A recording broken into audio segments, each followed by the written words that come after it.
June 24, 1950.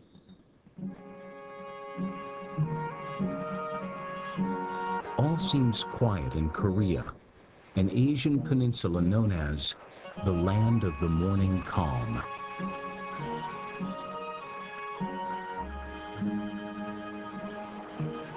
Just 5 years before, at the end of World War II, the Americans and Soviets divided Korea at the 38th parallel.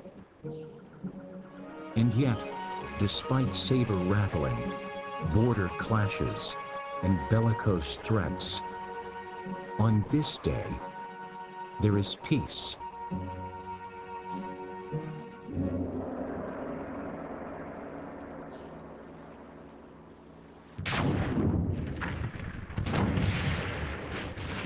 Early the next morning on June 25th, all pretense of serenity is shattered.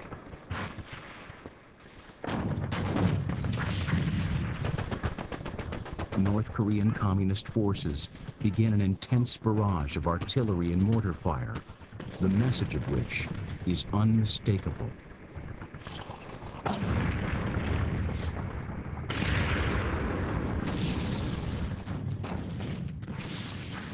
In the hope of forcing the reunification of the North and South as one communist-ruled country, North Korean Premier Kim Il-sung unleashes 100,000 well-trained and well-armed combat troops.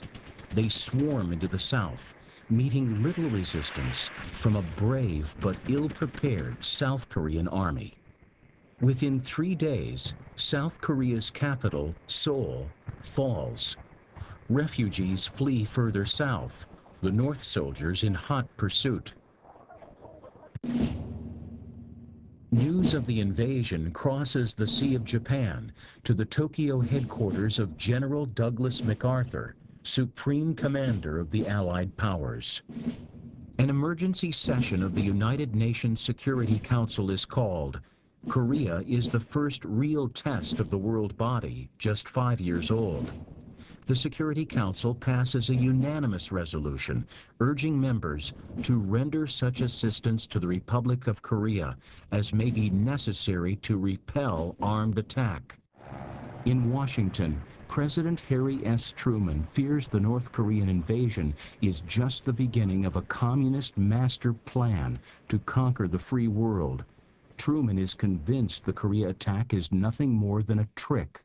The real threat, he believes, is a Soviet invasion of Western Europe. Frustrated by 5 years of communist arrogance in the Cold War, Truman is determined to join the fight. Privately, he tells his daughter, "By God, I'm going to let them have it." Yet, he enters battle with a military barely more than 1/10 the size of his World War II forces.